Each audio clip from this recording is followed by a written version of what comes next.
একটা দেশে কি স্কিইং করা যায় যেখানে চারদিকে শুধু মরুভূমি, যে দেশের একটা ফোয়ারা 260 মিটার উঁচু পর্যন্ত পানি ছুড়ে দেয়, আর যেখানে একটা কোম্পানির দাম অ্যাপল আর মাইক্রোসফটের সমান? আজকে জানবো সৌদি আরব সম্পর্কে এমন সব তথ্য যা আপনার মাথা ঘুরিয়ে দেবে। সৌদি আরব মানে শুধু তেল আর মরুভূমি, এই ধারণা পুরোপুরি ভুল। এই দেশটা এখন পুরো দুনিয়াকে চমকে দিচ্ছে। মরুভূমির মধ্যে স্কি রিসোর্ট, সমুদ্রের পানি থেকে খাবার পানি তৈরি, আর বিশ্বের সবচেয়ে ধনী রাজপরিবার, সব কিছুই আছে এখানে। চলুন জেনে নিই এমন কিছু তথ্য যা হয়তো আপনি কখনো শোনেননি। বেশিরভাগ মানুষ মনে করে এটা শুধু তেল আর মরুভূমির দেশ, কিন্তু বাস্তবতা সম্পূর্ণ আলাদা। এই দেশটা এমন কিছু করছে যা শুনলে আপনি অবাক হবেন। বাংলাদেশের চেয়ে প্রায় 15 গুণ বড় এই দেশে মাত্র 3.5 করোড় মানুষ বাস করে। আর মজার বিষয় হলো এদের মধ্যে 42% মানুষ বিদেশি। সৌদি রাজপরিবারের সম্পদ কত জানেন? $1.4 ট্রিলিয়ন। বাংলাদেশি টাকায় হিসাব করলে মাথা ঘুরে যাবে। এটা বিশ্বের সবচেয়ে ধনী রাজপরিবার। আর তাদের তেল কোম্পানি আরামকো, এর দাম $2 ট্রিলিয়ন বেশি। বাংলাদেশের এক বছরের পুরো জিডিপি প্রায় $450 বিলিয়ন, আর এই একটা কোম্পানির দামই তার 5 গুণেরও বেশি। সৌদি আরবের তেলের মজুদ 267 বিলিয়ন ব্যারেল। পৃথিবীতে যত তেল বের হয় তার প্রতি 10 ব্যারেলের মধ্যে 1 থেকে 1.5 ব্যারেল আসে সৌদি থেকে। বাংলাদেশে আমরা যে গাড়ি চালাই সেই তেলের একটা বড় অংশ আসে এই দেশ থেকে। এখন মজার কথা শুনুন, সৌদি আরবে কোনো নদী নেই, হ্যাঁ একটাও না। তাহলে তারা পানি পায় কোথায়? সমুদ্রের নোনা পানি থেকে লবণ আলাদা করে খাবার পানি বানায়, প্রতিদিন 7.5 মিলিয়ন ঘনমিটার। এটা বিশ্বের সবচেয়ে বেশি। মক্কা শহরে শুধু মুসলমানরাই ঢুকতে পারে। এটা পৃথিবীর একমাত্র শহর যেখানে অমুসলিমদের প্রবেশ নিষেধ। প্রতি বছর 20 লাখের বেশি মানুষ হজ করতে আসে। বাংলাদেশ থেকেও প্রায় 1.5 লাখ মানুষ যায়। আর কাবা শরীফের যে কালো কাপড় দেখেন সেটা বছরে একবার বদলানো হয়, খরচ পড়ে $2 কোটি। এই মসজিদে একসাথে 20 লাখ মানুষ নামাজ পড়তে পারে। ভাবুন তো, পুরো চট্টগ্রাম শহরের মানুষ একসাথে নামাজ পড়ছে।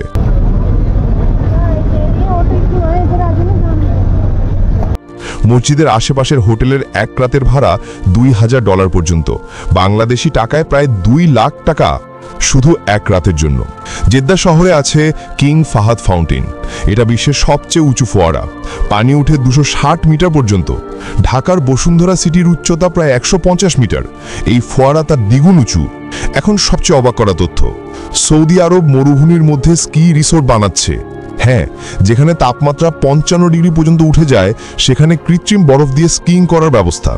2026 সালে খুলবে এটা। তারা একটা বিল্ডিং বানাচ্ছে যার উচ্চতা হবে 1008 মিটার। এটা হবে বিশ্বের সবচেয়ে উঁচু ভবন, বুর্জ খলিফার চেয়ে উঁচু।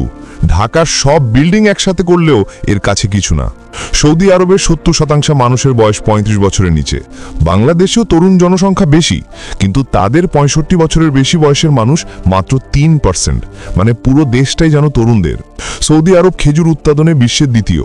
তাদের 3.30 লাখ খেজুর গাছ আছে। বছরে তৈরি হয় 16 থেকে 19 কোটি টন।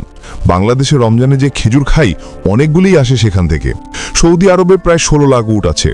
তারা উটের সৌন্দর্য প্রতিযোগিতা করে, যেখানে পুরস্কার $1 মিলিয়ন। সৌদি নাগরিকরা সারা জীবন বিনামূল্যে চিকিৎসা পায়। শিক্ষাও সম্পূর্ণ ফ্রি। মেধাবী ছাত্ররা মাসে 1000 থেকে 3000 রিয়াল পর্যন্ত ভাতা পায়, বাংলাদেশি টাকায় 30 থেকে 90 হাজার টাকা, শুধু পড়াশোনার জন্য। তারা বছরে 21 দিন ছুটি পায়, আর 5 বছর চাকরির পর 30 দিন। বাংলাদেশে আমরা বছরে 10-15 দিন ছুটি পেলেই খুশি।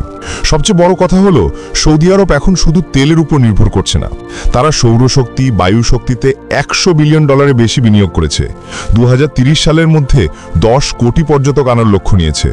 মরুভূমির এই দেশ এখন পুরো পৃথিবীকে দেখিয়ে দিচ্ছে কিভাবে নিজেকে বদলে ফেলা যায়।